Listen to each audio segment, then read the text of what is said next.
Welcome to a new episode of the SBE Podcast, the place where we share interesting stories of interesting people. My name is Louis Morgner, and today I'm joined by Sidi Amar, who is a researcher at the Brightlands Institute for Supply Chain Innovation. And the focus of his research, among many different things he studies, is how to use technology for a better future. And that's a question we're also going to investigate today a little. In this episode, we're going to talk a bit about Sidi, his background, his journey to SBE. We're going to talk a bit about the FSD Spearhead, which stands for Fair and Smart Data, which is a very interesting topic in the context of Sustainable Development Goals, also on a global scale. And further, we're going to talk a bit more about innovation in general and how this can contribute to a fairer future for everyone. So with this in mind, I would like to thank you, Sidi, for making the time and joining us today. Thank you for having me. Of course, very glad that you're here. So to kick things off, maybe you can share a bit more about your background and more specifically what your journey to SBE and also the Brightlands Institute for Supply Chain Innovation looked like. So what is your story?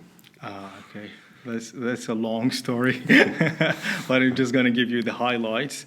And so I was studying in Finland. My last year was during the pandemic. And when I graduated, the job market wasn't very effervescent. So I applied all over Europe, and then I got a job here in the Netherlands, and I was working here during the summer on data-driven projects.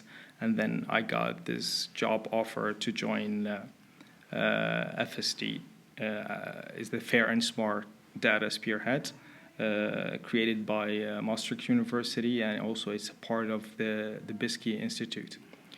So the plan was, when I left my previous job, is to go back to my country. I'm originally from Mauritania. It's a country in West Africa. And the goal for me is always to create ventures that will help with sustainable development in my country and in the region, to help the youth there. And I was like, okay, I could be an employee here, and that's okay. You get salary, job security, things like that. But I'm aiming for something impactful. So I wasn't. When I left my previous job, the idea was, as I said, to leave, to pack and go back to Africa. And then I agreed to have this interview with the FSD team, and when I discovered the work they're doing and that it's geared toward smallholder farmers in the global south, and their initial focus is on South America and Sub-Saharan Africa, maybe close to maybe the focus is going to be on countries in West Africa. I said, okay, there is like alignment with my goals, to just maybe this is kind of an entry to the world of working and achieving sustainability and having impactful work on the impact on the field. So I accepted the job. I arrived here and I started in September, and since then I've been learning a lot. I've been putting things into perspective, getting insight about what is feasible, what is not, should be prioritized at this moment, and what could be the role of the institutions in the West to make life better in the South, not just for the sake of people in the developing countries, but for more stable and fair world. So it's kind of a mission, I hope. It's for me, it's not a job, it's not for paying the bills. It's more for doing something meaningful. I think that is wonderful that you found something that you're so closely connected to, and that also you think really aligns with your purpose in life, maybe to some degree even. So I think that's amazing to see. You mentioned FSD, which stands for Fair and Smart Data, which is a spearhead here at SBE. And also, for those who have not heard about it before, the spearheads were introduced to tackle the Sustainable Development Goals of the UN. So maybe, Sidi, could you share a bit more about FSD and what it is, what it does, what its intention is? Of course. I love to talk about FSD. But let me put it into perspective. What are the spearheads and what are the goals the aims of Maastricht University to have such projects and such spearheads. So basically, there are now 3 spearheads, and they're all created to tackle issues related to sustainable development and the sustainability in general, and the issues related to digitalization, and specifically when it comes to SBE, to supply chain problems. And so it's kind of finding a way of doing impact, challenge-based research, transdisciplinary research, to include players from the nonprofit sector, from the industry, to come up with solutions that are implementable and impactful, and also to kind of raise awareness, or kind of infuse the spirit of seeking solutions and implementations in real life in the student community and in the research community here. So FSD is one of those 3 spearheads, and it stands for Fair and Smart Data. And the first iteration of this program is focused on the smallholder farmers in the global south. Maybe later we'll delve into the explanation what is smallholder. But yeah, so we have partners, Solidaridad, the NGO, and also from Rabobank, is one of the biggest banks here in the Netherlands and perhaps in Europe. And we're working on research, collaborative research with both our partners and also with people in academia to come up with, as I said, real-life solutions for those tremendous problems. Well, thank you for sharing. I think that added a bit more clarity to the spearheads in general, the content behind it, and also the mission you are on as an institute as well, or as a spearhead. You mentioned the aspect of smallholder farmers, which I think is quite crucial when talking about the real-life impact the research can have, and also the accumulation of different stakeholders that are important to addressing those global challenges. So, as you hinted at quite nicely, what are smallholder farmers, and how does it connect to the work you do? So, smallholder farmers, usually farmers who have a small piece of land, whether they own it or they just operate it, and usually they have a smaller yield, and in a lot of cases, especially in developing countries, it's synonymous with poverty, and they produce in some commodities, they are like the main producer of this commodity, such as cocoa and coffee, but still those are hot commodities that are very valuable and very profitable, but still a lot of those farmers live under poverty, under the poverty line, and they're really in dire situation. I just want to share some, figures with you on this matter, and I don't know, I don't have good memory, although I think I'm still young. It's all right. So I just want to highlight the numbers because they're quite kind of shocking. Not shocking, but a lot of people, when they think of agriculture, they think of those big manufacturers that produce a lot of what you see in brands in the supermarket.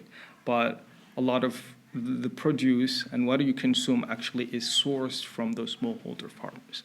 So let's say more than 80%, which is like 475 million of the world's farms, operate on less than 2 hectares. And this is, according to the FAO, is the definition of smallholder farm.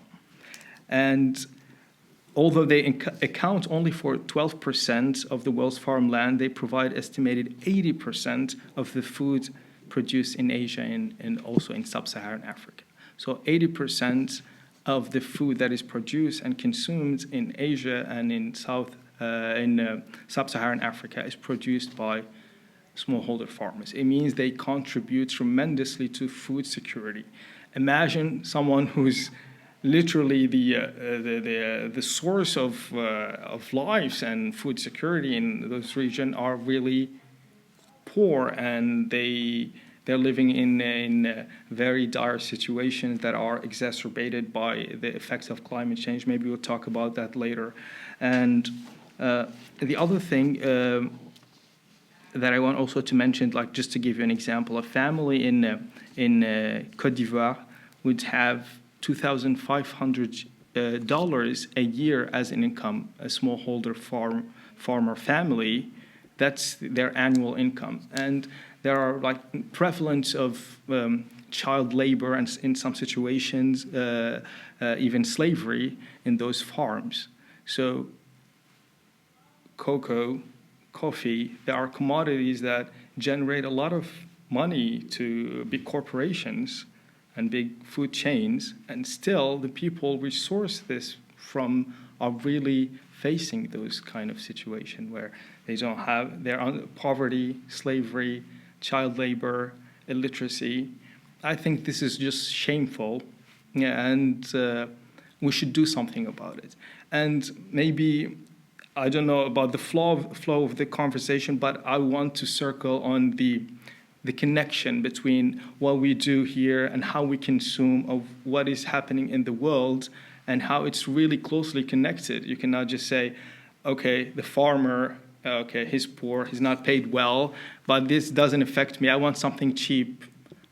There are other aspects. Poverty engender instability, and instability engender migration, and migration engender instability also here in Europe. We've seen that after the waves of migration through the Mediterranean, a lot of government got toppled. And one of the main reasons of that some farmers in the global south, they lost their ability to make a living out of their farms. So they end up on those death boats. They would come to countries like Italy and southern European countries to do the same thing that they were doing in their countries. I'll just give you an example, and I would recommend this program to our audience, people who are hearing this podcast. It's a program called Displaced, I think. It's on DW, the German broadcaster. And one of the episodes was on the tomato farming in Ghana. There was like a very successful farming of tomato in Ghana, since it's really present in their the food they consume. They use it a lot. So it was kind of a big agricultural thing there. Some farmer used to have a lot of revenue from that, and then because of the free trade movements, subsidized tomato in Europe, in China, get dumped with really cheap prices in Ghana, in Western African countries. Now farmers there cannot compete, so they lost their livelihood. So they go on a clandestine immigration, illegal immigration, although personally, I think it's just normal immigration, because if you don't have a way of getting by, you seek a better life. So what I'm saying here, that those farmers, and I always like to give names and make it, because when we are talking about people as data and figures and numbers, it doesn't engender the empathy we want. So according to DW, this guy was called Edward. Edward was a farmer. He has a farm. He was farming tomatoes. And now because of this, it's not beneficial anymore. He doesn't have any income that can support him or his family. He migrated, took one of those death boats, and he ended up in Italy farming what? Guess what? Tomato. In Italy, in an illegal manner, because they cannot have contract. And now he's producing the tomato that is going to be sold back in his country, and he's also considered a criminal because he's there in an illegal way. So if you see this, you see kind of a lot of themes here: sustainability, fairness, equitable supply chains, global trade when it's not implemented in the right way. And as a segue, and maybe I took you on a tangent here, data is becoming also the new fuel for the economy. And farmers are requested now from a lot of traders and the big corporations to provide data for a lot of applications, for better agriculture, better yield, for agroforestry. And there is no clear mechanism of data governance for fair compensation. So just not to do the same harm to farmers and smallholder farmers in the global south, we should, in this pre-competitive phase, set the standards and the principles clearly. No data should be gathered from smallholder farmers without their consent and without getting compensated for. And how can we enact or enforce this kind of policies or principles is going to be on everybody, but as research institutes, as the university creating knowledge and informing the public, I think this is what makes FSD very important, makes the having putting in efforts and informing, gathering, like-minded people around this topic would create kind of the impact I desire and I hope to have in the future. Well, thank you for sharing so much also about FSD. I think it's was quite a nice story you took us on, and also explaining a bit how the different aspects are really interconnected in this globalized world. And I would agree with you definitely on the fact that those statistics, maybe not calling them alarming, but at least very worrying from a standpoint of fairness on a global scale. I think it's definitely the right words to choose. And also considering examples like Edward, I do think that there is potential to act and to create a fairer future, as we have this paradox that the Western world is so reliant on also the products that are produced, right? But at the same time, they are not compensated, those smallholder farmers. So maybe jumping a bit to a solution or one approach to address this issue that we see is, as you mentioned, that data, or namely fair and smart data, can contribute to a solution, at least to make it a bit fairer. So could you maybe share a bit more on detail, really, how are you envisioning to use data to tackle this challenge and to compensate those farmers for the data, for instance, to address the key challenges that you outlined so nicely? Okay, this is really a big challenge. Is of a global scale. A lot of stakeholders have to play their role and do it in a very, let's say, impactful and fruitful way. We have decision makers, politicians, NGOs, corporations, universities, research centers. Everybody has to do their job, especially at this stage where, okay, for data privacy, let's say in Europe, it took a while, but now there are clear frameworks. The GDPR, they're protecting data and the privacy to some extent. Maybe the only better framework is the GDPR plus California rules. So this is kind of the epitome of protecting data and protecting users from being preyed on by those big corporations. But there is a big asymmetry when it comes to the global south and in developing countries. There aren't clear frameworks. And one thing that we should make sure that any country that is operating in Europe or in the West should apply the same kind of rules to privacy and ownership that in the West they should apply the same in developing countries. This should be always the aim. So what is fair for you, it should be fair for Edward and should be applicable to him too. That's the first, just out of fairness. Now let's talk about smallholder farming. And now this is a specific field.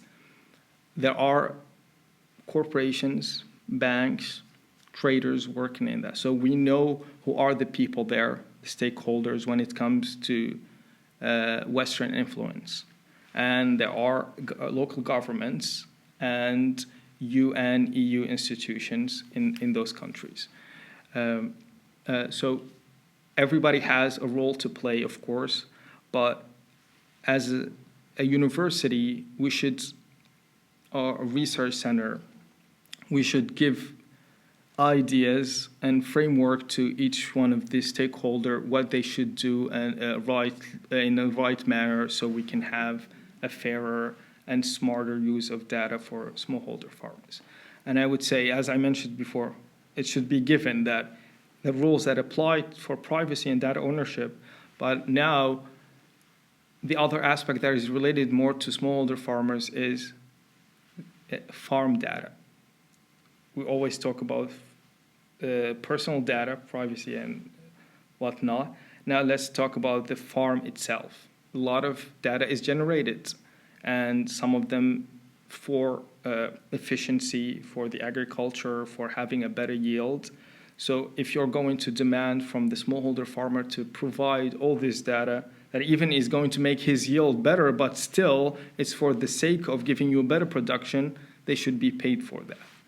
If you require them to farm carbon, so you can compensate for any kind of voluntary or mandatory carbon limitation restriction, you should also pay them, not to tell them, okay, this is good for the environment, good for your shading, your coffee agriculture. No, it doesn't matter. You're making profit of this. You're selling carbon credits to the market, and now you have to compensate them accordingly.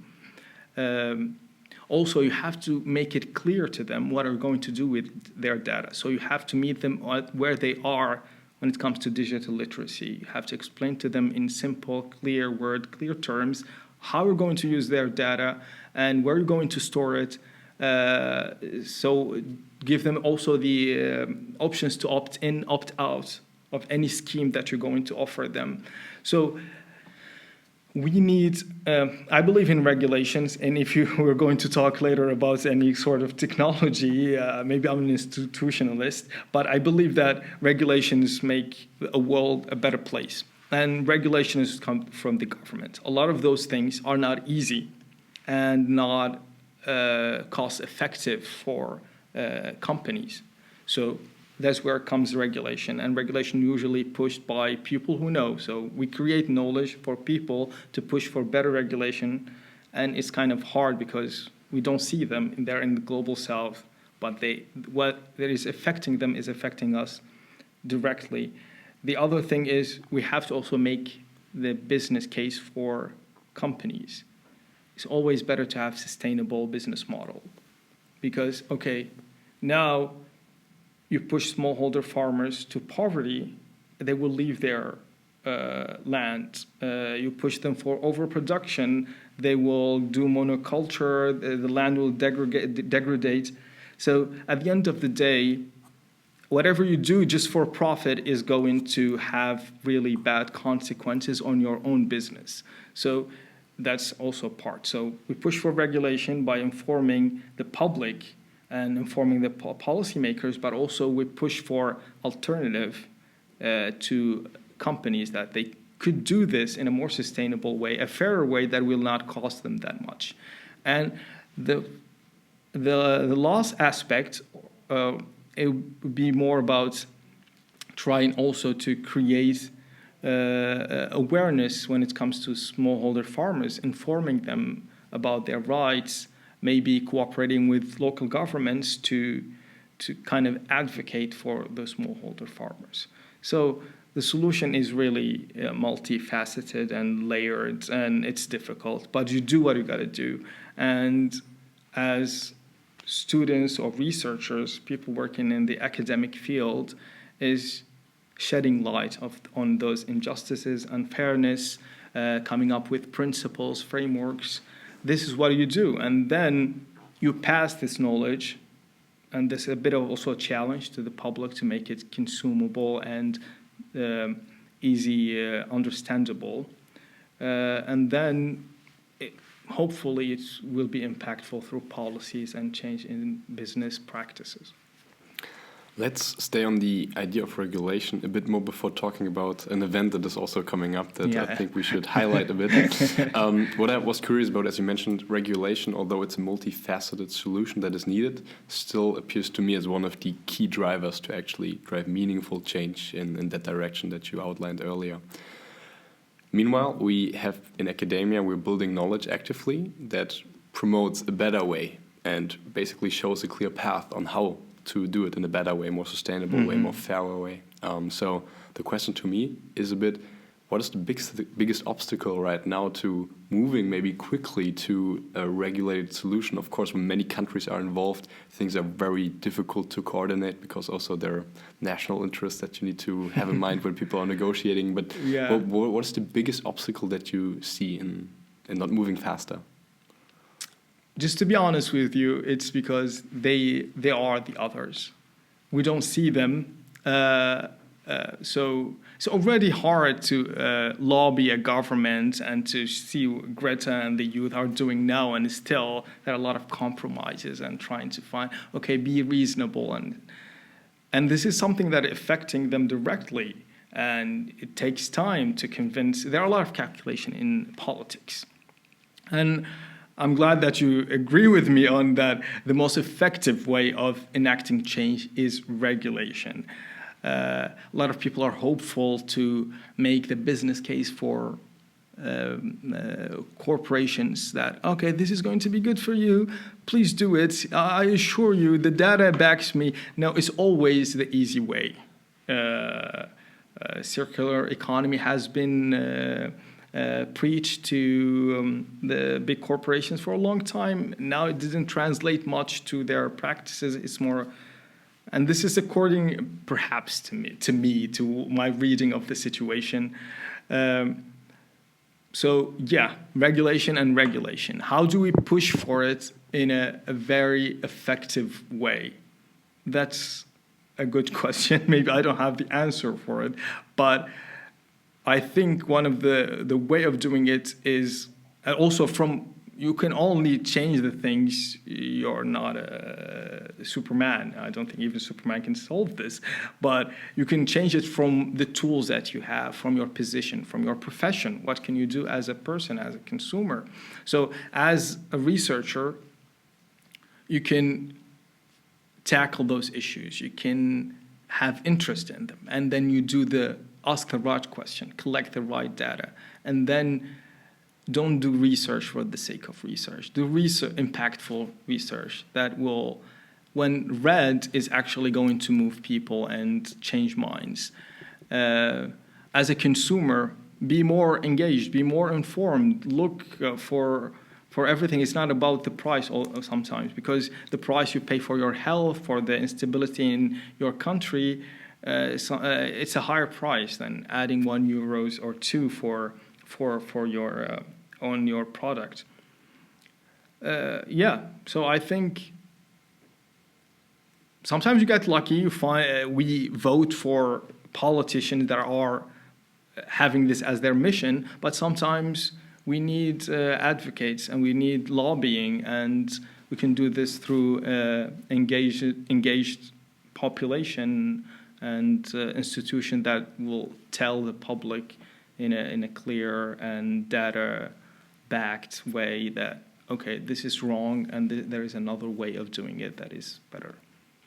Well, hopefully, even with this small format in this podcast, we can shed light for some people to become more aware of it and also push in different directions. However, as I promised earlier, we also want to talk about an event that is coming up at FSD. So maybe, playing that question right to you again. What event is coming up? Why is it important? Who is it for? Explain a bit. So, the event is a panel discussion. We're inviting experts in the field of data technology for smallholder farmers, and it's entitled the Data Technology for the Benefit of Smallholder Farmers.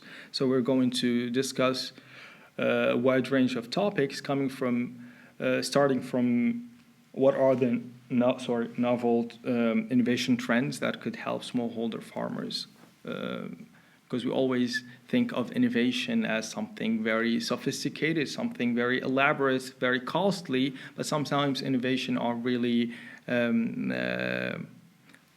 coming from the environment that those smallholder farmers are operating in. And the second question or topic that we're trying to also discuss is how do we create value for smallholder farmers? What are the financial opportunities in fintech? What are the way that we can compensate farmers, as I said before, for their data? So microfinancing. There are a lot of business model also you can establish that are going to be beneficial for both corporations or traders and also for smallholder farmers. And the last one would be, what are the necessary infrastructural elements to ensure there is inclusive and participatory engagement of smallholder farmers in the digital economy. So maybe what are the ways of promoting digital literacy in the global south? How can we do that? Another question could be also, how can we deploy digital ID? What are the alternative technologies to doing that? So a lot of those questions, and it could be interesting to people who are studying sustainable development, people who are studying policies, people studying data science. By people here, I said students and researchers. So we want them on the day. So it's going to be online, basically. You can attend that. You can ask your question to those experts. We'll have the panel discussion, and then we'll give the floor to the audience. There are also some in-person invitation. So we're hoping for students who are already working on topics related to FSD. We have kind of a small community of students to join on the day. Some other researchers from the departments of SBE will be on the day.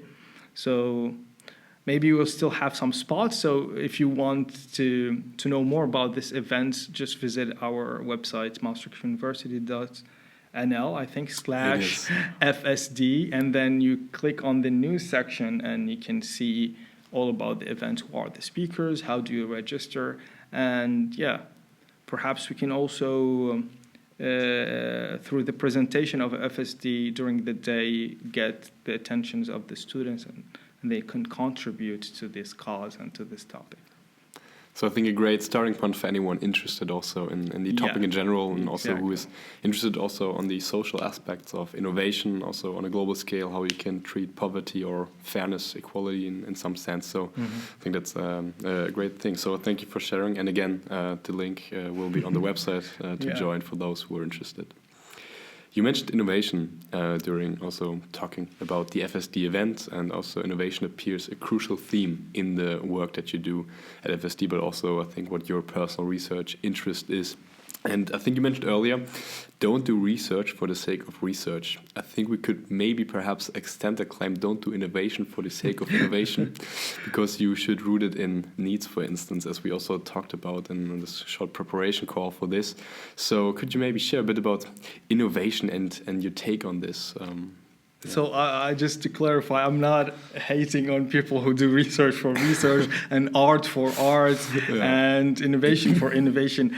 Good for them. I think just giving the limitation on resources in academia and everything, we should be more focused on the lane that we need something that has impact. And just before I go on a tangent, I always do that. A lot of also there is skepticism of the role and the funding of research institutions lately, and unfortunately because of the wave of populism. Like, we don't want the elite, we don't want our taxpayers' money going to researchers doing something that is trivial, doesn't impact our life. So this is kind of an answer to that we're actually doing something impactful, and this is really crucial and primordial to any kind of economic or civilizational development in our countries. So do research perhaps for the sake of research, but focus more on how to do it in a impactful manner. So I studied innovation, just to go to innovation, And I believe personally that we innovate because we invent things. Invention is not innovation, but invention is kind of the precursor. And we do that because we needed something. We needed to move faster. We invented the wheel, moving things from. So, okay, I think only beer and alcohol that we kind of stumbled on that. It was more of a discovery. But a lot of the things that we've done in our civilization and civilizational progress was based on we needed something, and we create something novel for it to tackle that problem. And this is always what gives me also hope for humanity, because always at a point of inflection, we find our way through innovative solutions. And this is an inflection point. We're having a planet that is on fire. There's our grim reports that it might be not reversible. We need to do drastic changes, and everybody's still just not looking up. And so, yeah, innovation should be rooted in needs and in utility. What are we going to do for this? It doesn't mean someone would tell you, we're talking abstract here, would tell you a lot of the innovation that has been done, some of them at least, were accidental. We give space for imagination and people doing things, and then when it's there, we use it in other domain, and it was clearly that it's needed.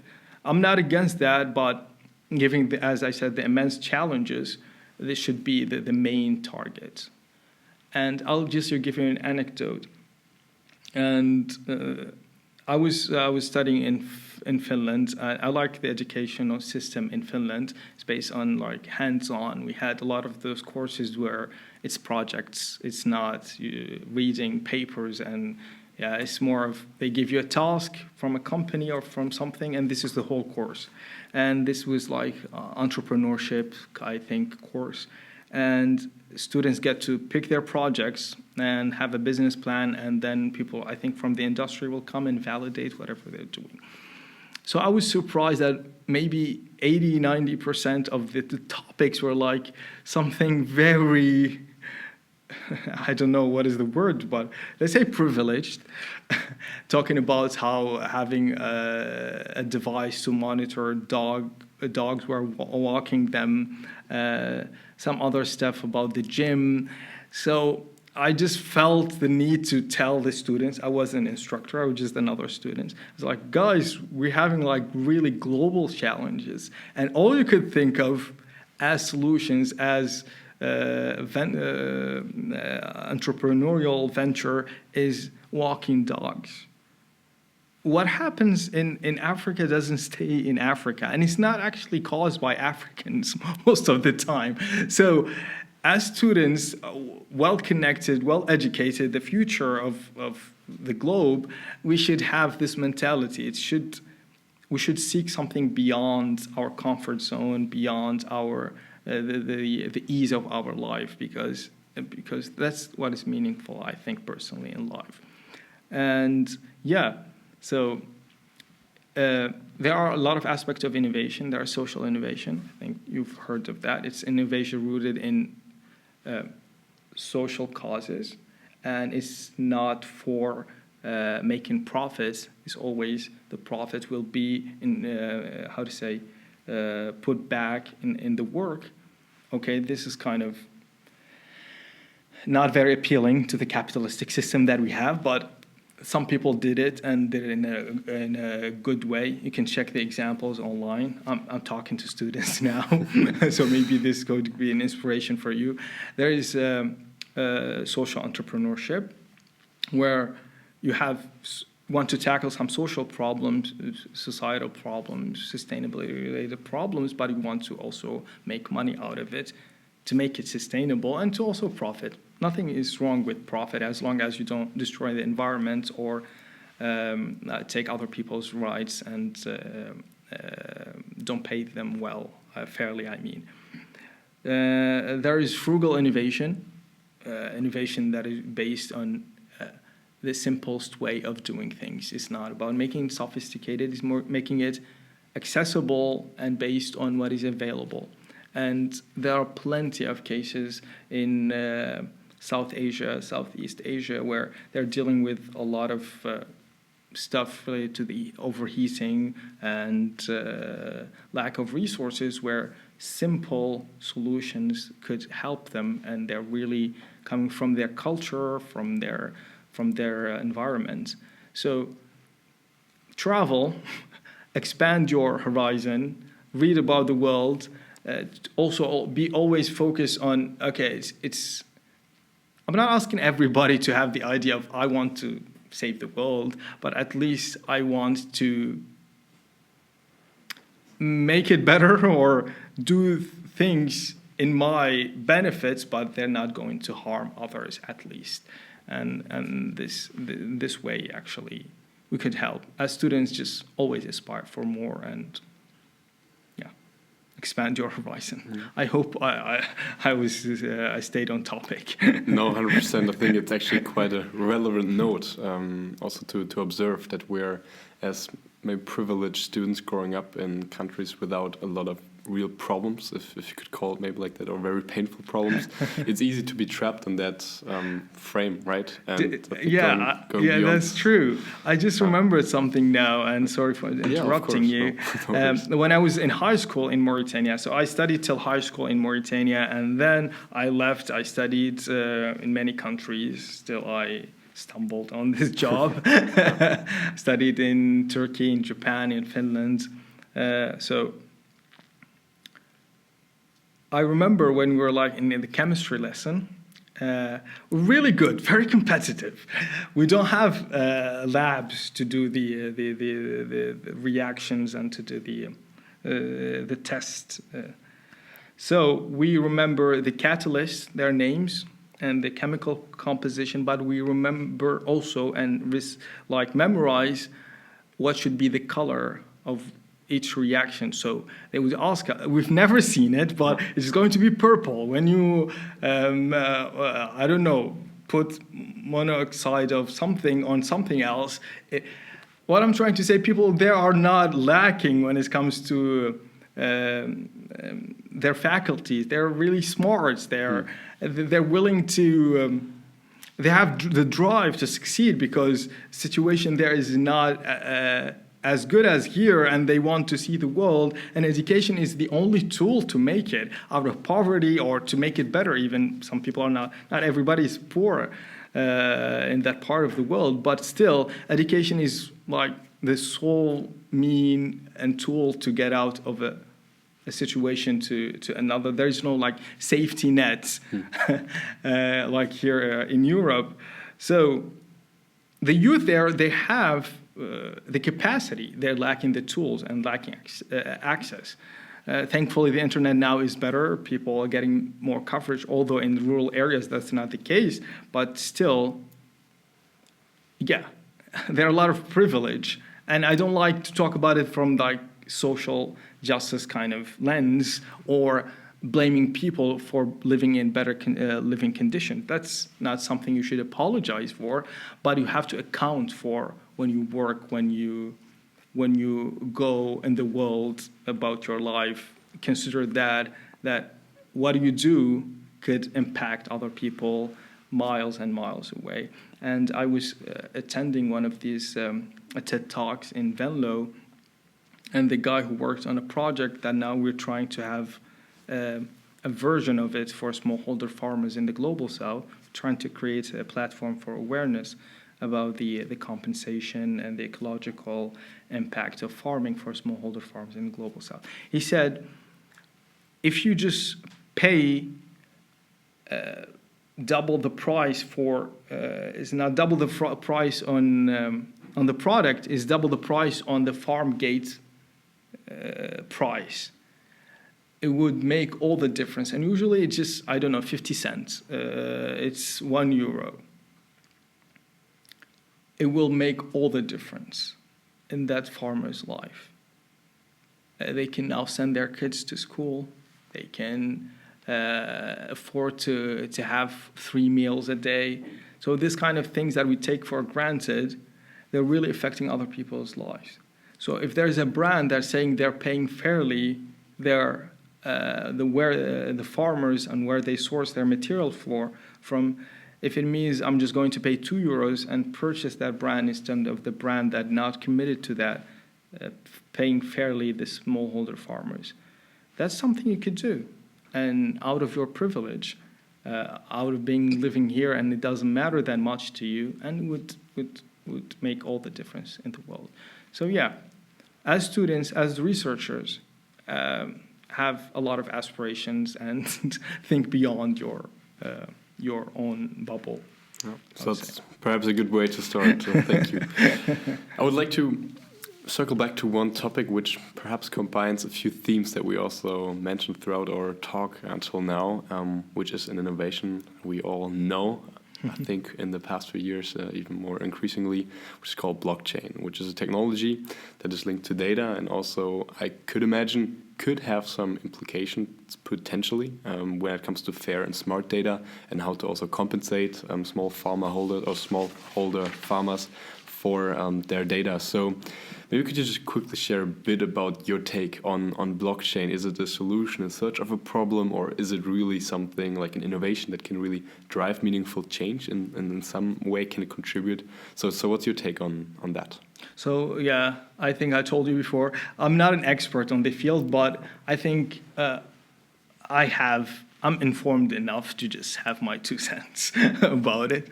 So I think blockchain in itself is an important technology, and maybe it will have really big impact in the future.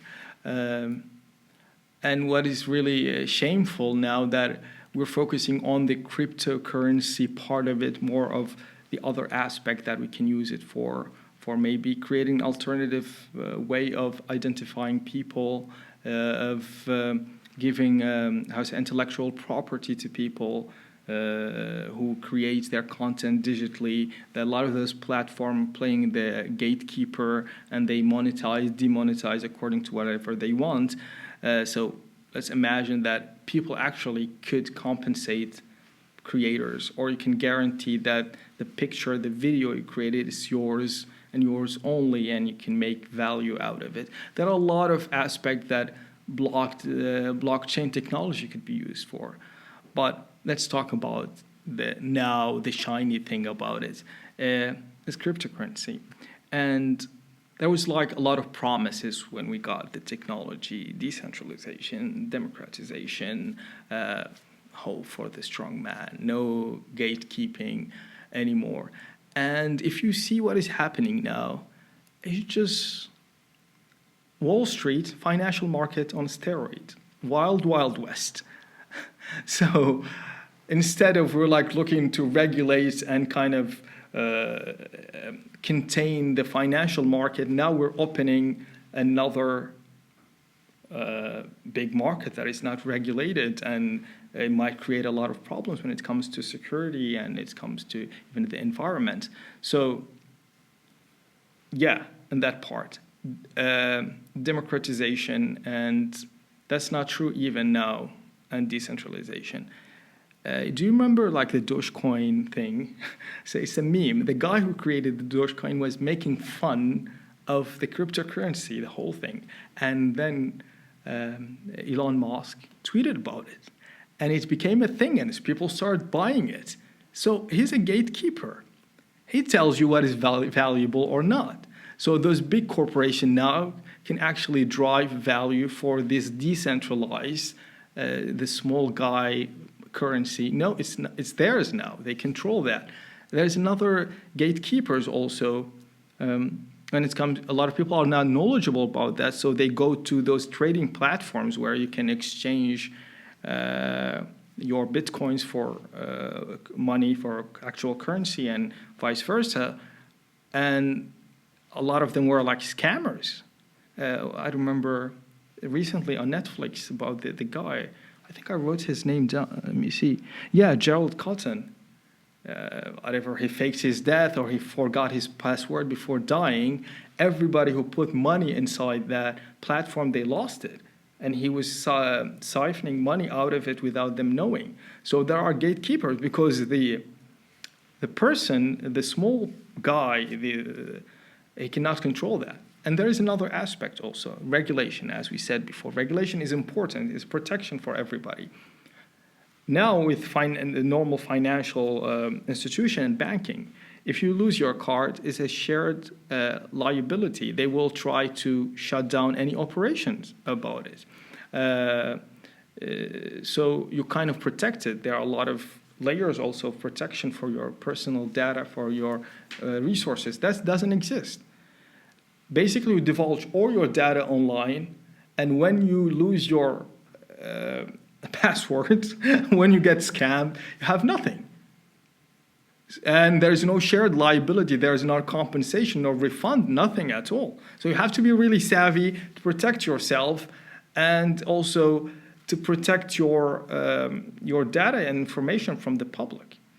So there are a lot of promises that weren't fulfilled, and all we've seen is market speculation and crashing. I don't think this is.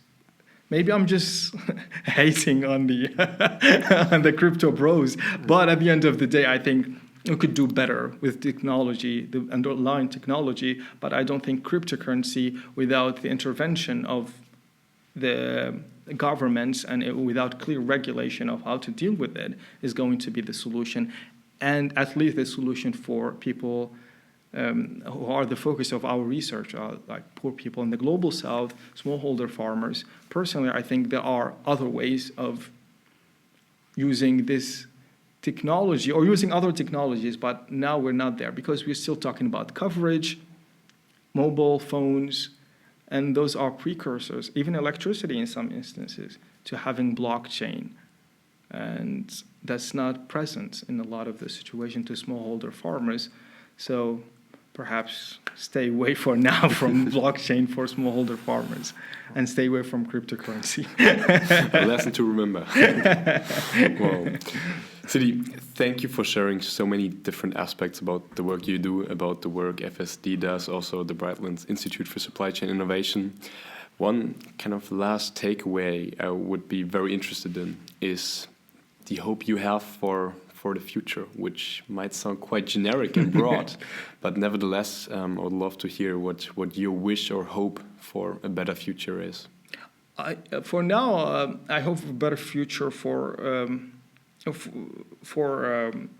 people in Ukraine, that war ends and that they regain their sovereignty, and then Russia becomes more of a positive player in the international community, because they have a lot of potential and such a ways to have conflicts in the 21st century. A one-man desire to dominate could create such ripples in the global economy and global stability in general. I wish also that for other population that are facing discrimination or occupation around the world. That's the first thing. We should be 21st century. We shouldn't have occupation and arms and sieges and encampments.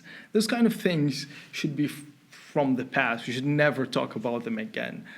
The other thing would be, having, at least for the future, because I count a lot on future generation, our generation, the Gen Zs, and take the plight of poor people and people in the global south, the disadvantaged people, the underprivileged, as your own struggle, because the world cannot be a better place without equality and equal access to opportunity. Migration is related to poverty related to climate change, overproduction, overconsumerism, exploitation. This is rooted in colonialism. There are a lot of aspects that, I'm not saying make everything intersectional, but also think of everything on a bigger global scale and do what you can do to make the world a better place. Yeah. I think inspiring for any young individual thinking about his direction in life. So thank you for sharing, Sidi. With this in mind, I would like to conclude this episode and thank you again very much for taking the time and sharing so much about the work you do, but also the other initiatives. Again, a small reminder, the FSD event is coming up, so make sure to check it out online. So yeah, with that in mind, Sidi, thank you again so much for taking the time. Thank you for having me.